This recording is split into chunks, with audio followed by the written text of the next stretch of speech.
Eu estou recebendo Wilson de Martini Júnior, oftalmologista, conheço-o desde muito jovem. Aliás, o pai do Wilson já foi vereador em Colorado.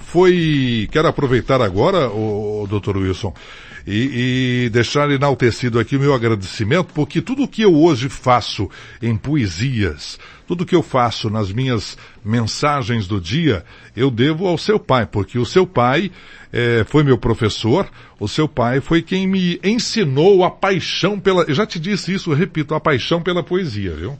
Olá, Edson, bom dia. Ouvintes, bom dia. Cara, é muito bom estar aqui com você, maravilhoso. Você sabe que meu pai tem um carinho, uma admiração muito grande por você. Ele sempre fala pra gente com muito carinho. Até de uma situação que eu também já falei pra você, que você leu o poema dele um dia, acho que foi na virada do Natal, alguma coisa assim, ou do Ano Novo, e ele fala com muita emoção desse momento também. E gostaria de fazer isso mais vezes, viu? Pede pra ele mandar mais textos, porque ele, sempre um poeta maravilhoso, um poeta nato e uma pessoa de uma educação, de um finesse. Adoro o seu pai, manda um grande abraço para ele. Pode Bom, deixar. Dr. Wilson de Martini tem a sua clínica de oftalmologia aqui em Maringá e também... Eu atendo em Maringá, Nova Esperança e em Colorado. Muito bem, ele é filho de Colorado também, tá? Portanto, é um conterrâneo. Hoje, nós percebemos, para começarmos o nosso assunto, algo que não tínhamos alguns anos atrás. É o excesso de crianças. Você vai num restaurante e você vê crianças com o telefone na frente. Você vai num restaurante ou num outro local, shopping, os pais querem conversar e você vê crianças, muitas delas com 1 aninho ou outras nem andando ainda, com um tablet ou um celular diante delas. Então, antigamente nós tínhamos a amarelinha, o pique-esconde, tinha o pega-pega. A diversão era na rua, era ao ar livre. Hoje em dia, brincadeira de criança já tem um significado diferente, porque você vê que os pequenos hoje passam horas, não somente os pequenos, claro, mas vamos falar das crianças. Eles passam muitas e muitas horas diante de TVs, tablets, celulares. Tanto que alguns pais mal sabem pronunciar o nome dos joguinhos que as crianças ficam lá brincando, né?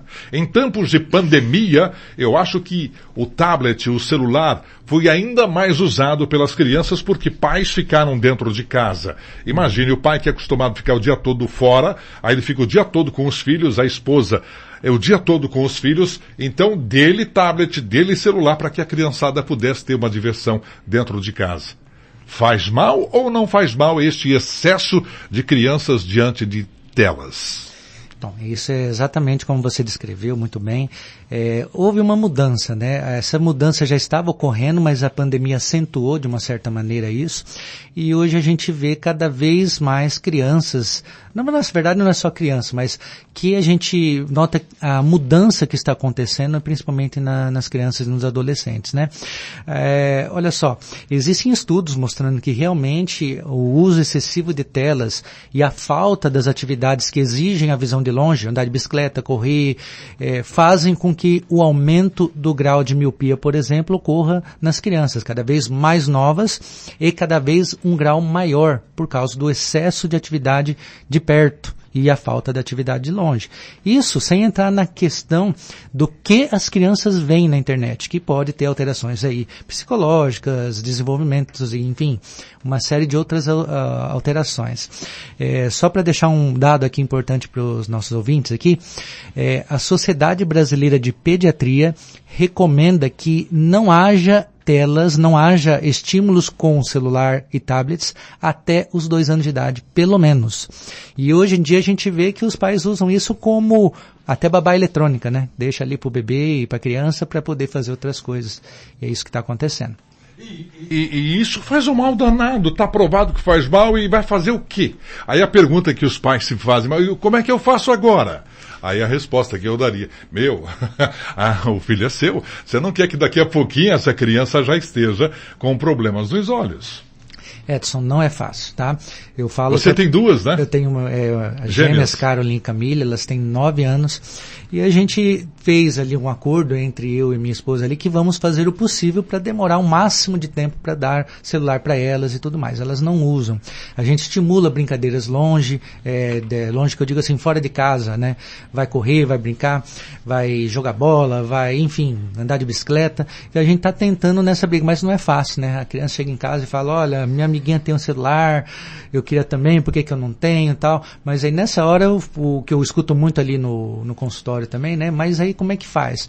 Olha, controla o horário, controla o que tá vendo. E se for muito difícil, desliga o Wi-Fi, né? Dá um tempo ali. Deu probleminha aqui. Deu um probleminha. Hoje em dia tem aplicativos que controlam o tempo de uso e os sites que você usa também, né? Então isso aí pelo menos é o que o pai deve tentar fazer ali.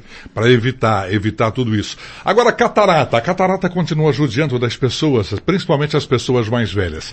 E você faz muitas cirurgias, não? Isso, a catarata, Edson, ela é um processo fisiológico, né? Aí nós já mudamos um pouco mais a faixa etária, porque aí entra as pessoas, principalmente que passaram dos 60, 65 anos, que começam um certo grau. Lógico que isso varia muito de pessoa para pessoa, o quanto que isso prejudica no dia a dia. Porque a catarata não é uma emergência. Ela só se torna uma emergência quando ela aumenta a pressão do olho da pessoa, ou quando, por exemplo, ela dificulta o dia a dia da pessoa, né? Hoje em dia a cirurgia de catarata é uma cirurgia muito moderna, existem vários tipos de lentes que a gente pode colocar intraocular, né, dentro do olho, porque o cristalino, que é a nossa lente natural, ela que com o tempo se opacifica, ela perde a transparência e que se torna catarata. Então quando a gente tira a catarata, a gente está tirando no nosso olho mais ou menos 20, 25 graus. Então é necessário colocar uma lente no lugar, senão fica faltando esse grau. E aí esse grau a gente coloca numa lente intraocular, multifocal, às vezes, lente para longe no olho, para perto no outro. Enfim, tem várias maneiras de corrigir, de programar uma visão de uma pessoa pós-operatória. A conjuntivite continua também sendo um incômodo? Conjuntivite porque também, quase não se ouve falar, né? Então, essa é uma coisa interessante, né? Conjuntivite, ela tem períodos, né? Que ela é mais comum ou menos. Só que a gente observou uma coisa muito interessante. A pandemia aumentou a questão da higiene. As pessoas se cuidam mais com questão da limpeza das mãos, o uso de álcool em gel, o uso de máscaras. Então houve também uma diminuição de quadros gripais e também das conjuntivites, né? Então ainda temos, principalmente ali, mais no inverno, pessoas que ficam mais, vamos dizer assim, confinadas e acaba esparramando um pouco mais a conjuntivite, né? Mas também tem períodos sazonais. E é interessante lembrar que não existe só a conjuntivite viral ou bacteriana, também tem alérgica, né? E essa, se a pessoa tem alergia, aí não tem período, é só entrar em contato com a substância que tem alergia, né? Pelo de gato, pólen, ácaro, que aí afeta os olhos também. A gente fala sobre oftalmologia, sobre olhos e se pergunta, né? É só um craque no assunto que pode nos dar mais informações. Gente, as doenças que afetam os olhos, eu tenho aqui as 10 doenças mais comuns. E dessas, Wilson, Dr. Wilson, me diga qual aquela que você mais pede a atenção das pessoas. Eu tenho aqui miopia, astigmatismo, catarata, hipermetropia, ordeolo, que eu não sabia, que é o tersol. Aliás, desde pequeno eu sempre soube chamar. Eu fiquei muito feliz com isso, porque na época, eu com 9, 10, 11 anos, eu brigava muito com os amiguinhos. Pô, eu peguei o tersol. E não, meu filho, é tersol. Que tersol, rapaz? Tersol. As pessoas, é três-sol. Não, é tersol. É o ordeolo, é o tersol. Conjuntivite, ceratocone, presbiopia, retinopatia diabética, glaucoma. Destas, qual aquela que você chama mais atenção às pessoas que possam ter? Edson, é difícil assim falar só de uma, mas se fosse para chamar a atenção de uma em específico ali, eu falaria da retinopatia diabética e em segundo lugar, quase empatado ali com o glaucoma. Por quê? Porque muitas vezes essas duas são doenças silenciosas e elas são as principais causas de cegueira irreversível hoje no mundo. Então assim, a catarata deixa a pessoa temporariamente com uma visão ruim, mas você opera e normalmente o resultado ocorre, a pessoa volta a enxergar. Agora, o que a pessoa perdeu pelo glaucoma, por exemplo, glaucoma o pessoal conhece muito como a pressão alta dos olhos, né? Mas é a doença provocada no nervo pela pressão alta dos olhos. E essa doença é silenciosa, Edson. A maioria das pessoas só descobre ou numa consulta de rotina, que é o que a gente espera fazer e diagnosticar a tempo, ou infelizmente quando já é tarde demais, quando a pessoa já perdeu boa parte da visão. Mas ela não sente os sintomas nenhum? Por exemplo, o glaucoma, ele vem silenciosamente? Exatamente. A grande maioria dos glaucomas a pessoa não sente nada. tá? É assintomático. Vamos dar um exemplo aqui. A pressão ali do olho, a gente espera que ela fique em torno de 15, às vezes até menos, 15 milímetros de mercúrio. Para começar a ter dor, para começar a ter sintomas, essa pessoa tem que passar de 30, às vezes 40, para a pessoa sentir um desconforto no olho. Mas se ela tiver em 20, 25, às vezes 30, a pessoa já está sendo comprometida e muitas vezes não sente nada. Não sente uma coceira, não sente uma irritação, nada. Dificuldade de enxergar, nada? Muito difícil. A maioria das pessoas não sente nada. E até uma dificuldade que a gente tem em convencê-la muitas vezes a fazer o tratamento, já o que ela não sente nada, que vai demorar um tempo para evoluir e pode levar a cegueira. Você citou aí mercúrio, 15... Explica para quem não entende, eu também não entendi. O glaucoma, você faz a pressão do olho, como é que funciona? É diferente da pressão arterial? A pressão arterial a gente mede também lá, é 120 por 80 milímetros de mercúrio. É o valor lá, 12 por 8 ou 120 por 80 milímetros de mercúrio. Quando a gente mede no olho, é parecido com isso, é um valor, tá? Quanto maior esse valor, maior a pressão. E assim, o valor normal da pressão, em alguns casos, a gente pode considerar até mais do que isso, até 20. Depende da história familiar, grossura da córnea, enfim. Mas a partir desse valor, a pressão já é considerada alta. Então a gente espera que seja o menor possível, tá? Mas não é só a pressão. Tem que fazer o exame do fundo do olho, tem condições anatômicas do olho que influenciam bastante no desenvolvimento dessa doença. Então, é na avaliação oftalmológica que o oftalmologista vai ter condições de ver o risco dessa pessoa desenvolver ou dela já estar em processo de formação do glaucoma e poder tratar a tempo. A melhor forma é prevenção, então. Edson, em tudo, né? Na medicina, principalmente, é muito melhor você descobrir e tratar uma doença na fase inicial, na prevenção, do que deixar ela avançar e tratar depois. Não tem nada nos olhos, não preciso ir num oftalmologista. Eu não digo só nos olhos, né? Eu não tenho nenhum problema, por exemplo, os homens, não tenho nenhum problema para urinar, nenhum problema assim, também não vou no urologista. É justamente por isso, por não ter problema e querer continuar assim, que você deve fazer a avaliação. Olha, eu sou suspeito para falar, mas os olhos, elas são algo extraordinário no nosso organismo, né? 90%, de 85% a 90% dos estímulos que a gente tem no nosso dia, eles vêm através dos olhos. Sim. Né? Desde que a gente acorde, até dormindo, a gente movimenta os olhos e tem estímulos visuais. Então, é importantíssimo a gente cuidar desse órgão. O Dr. Wilson trouxe aqui uma matéria que ele fala, destaca assim, do glaucoma, ele atinge o nervo óptico. Esse nervo envolve a perda de células da retina que são responsáveis para enviar os estímulos ao cérebro. Um dos principais sintomas é a perda da visão periférica. No início a pessoa nem sente, é sutil esta perda. Isso. Quando ela vai descobrir... já é meio tarde. Então, e o que acontece? Aí a pessoa é tarde. O que se faz nesse caso? Então, assim, Edson, como você bem me falou ali, a visão vai perdendo periférica. Então, a pessoa perde ali um pouquinho de campo, 1 centímetro, 2, ângulo também, pode ser medido em ângulo, né? Vai pedindo, até o momento que a pessoa começa a esbarrar nas coisas, começa a não ver o sinaleiro porque é muito alto. Então, ela vai perdendo campo visual. Tá? Quando chega para nós em estágios muito avançados, a gente faz o tratamento visando permanecer ou prevenir a evolução. Infelizmente, o que ela perdeu não recupera. E esse, porque você me perguntou, que eu destacaria a importância dessa não doença. Tem solução. Não tem a pessoa, mas eu vou fazer um transplante. Não existe transplante até o atual momento que corrija os danos causados pelo glaucoma. Vocês estão ouvindo isso? Minha amiga, meu amigo, não existe transplante. Perdeu a visão pelo glaucoma, perdeu, dançou. A gente trata, lógico que eventualmente uma pequena melhora pode apresentar, pode, mas não é o comum. O comum do glaucoma é estacionar a doença para não evoluir. Então, a prevenção é a solução, é você buscar o oftalmologista de sua preferência. Não é só o oftalmologista, mas o assunto é os olhos, então procure um oftalmologista, porque de repente quando você perceber já foi. Principalmente histórico familiar, tem conta, por exemplo, demais. O cidadão teve, então eu tenho uma tataravó que teve o problema, eu posso ter. Então quem tem o histórico do glaucoma... tem muitos familiares envolvidos. E aí a gente lembra uma coisa, as pessoas mais antigas às vezes perdiam a visão e a pessoa, o restante da família não sabia direito o porquê. Muitas vezes essa perca de visão, porque não enxergava direito, poderia ser um glaucoma. E aí tem o histórico familiar. Então quando tem um tio na família, um irmão na família, vai fazer a consulta preventiva. Isso é muito importante.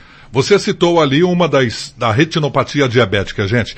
A retinopatia diabética, o nome é até bonito, né? Retinopatia diabética. Ela afeta os os vasos sanguíneos da retina e ela acontece, como o próprio nome diz, em função do diabetes. O uso prolongado de açúcar no sangue. Este açúcar vai deteriorar os vasos sanguíneos da retina. Exatamente.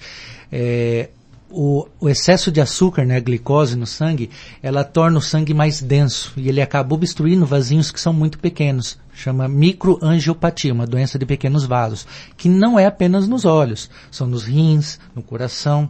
E muitas vezes ainda, Edson, infelizmente, a gente faz diagnóstico de diabetes olhando no fundo do olho da pessoa, vê que tem alteração e fala, essa pessoa tem diabetes. Porque a pessoa, às vezes, também nem sabe nem que tem diabetes. Infelizmente, algumas pessoas não fazem exames preventivos ou os sintomas não incomodaram muito e ainda a gente pega casos assim. Cada vez mais raro, graças a Deus, felizmente, a pessoa está se cuidando, mas ainda temos. Agora, aquele lance de você estar, de repente, no campo, eu vou passear, eu estou ao ar livre, e de repente eu olho para aquele céu azul e começo a ver um monte de passarinhos que não existem. Passarinho, é mosquitinho. O que é isso? Então, eu ficava contando quando garoto. A gente tem essas alterações numa parte interna do olho chamada vítreo, que são pequenas condensações, degenerações desse vítreo, que é uma geleia transparente que a gente tem no olho.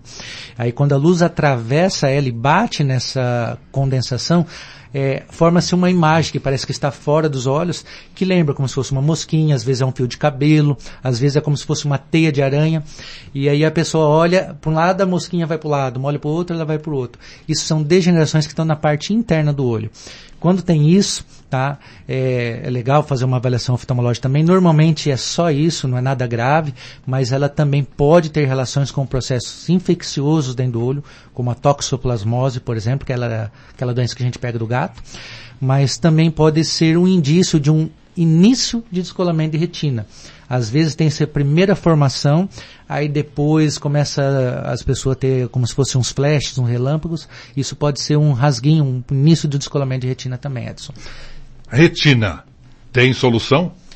Retina, o descolamento de retina, quando diagnosticado rápido, sem ter descolado a parte principal lá do olho, chamada mácula, ela tem reversão sim, e por isso, quando os sintomas começam, é importante fazer essa avaliação para tratar o quanto antes. A minha amiga Maria Cecília Jardim Jaqueline em Sarandi, Edson, tem o glaucoma.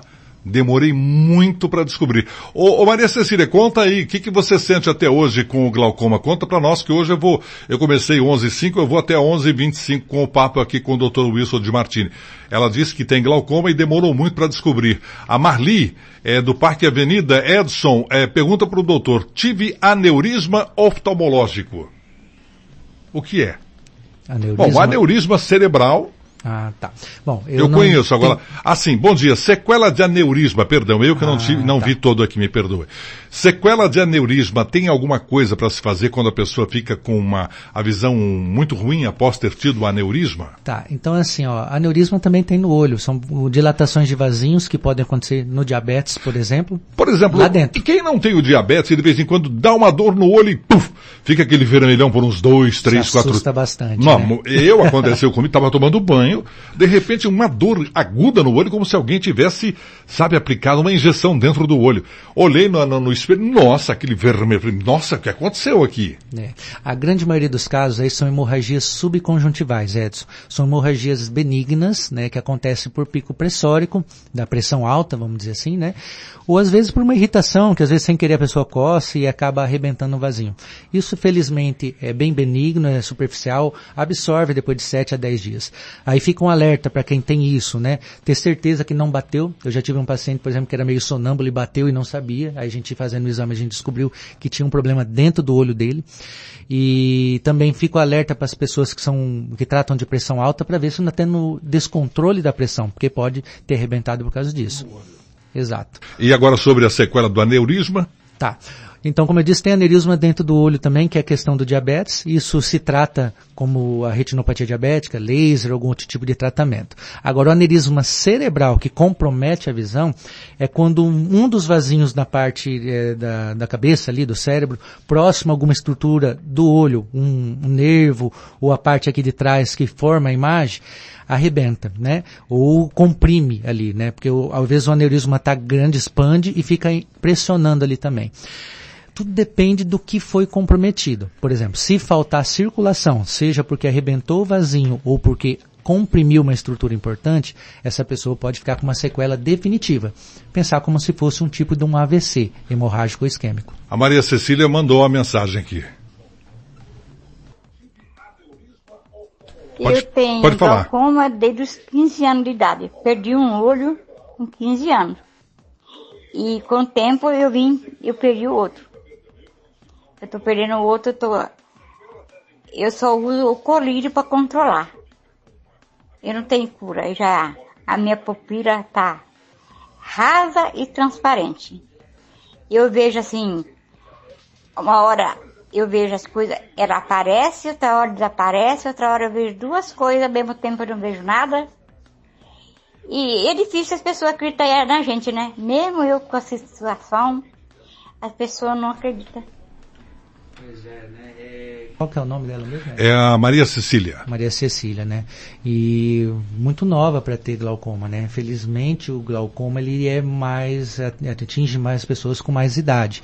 No caso dela, pelo visto, foi um glaucoma bem grave. Ela disse que começou intenso, com né? 15 anos? Isso. Pode acontecer, tem vários tipos, tem um glaucoma agudo, tem um glaucoma por esfoliação, que é uma alteração anatômica ali no olho. E é complicado, porque às vezes é uma pessoa jovem, como a Maria falou ali, né?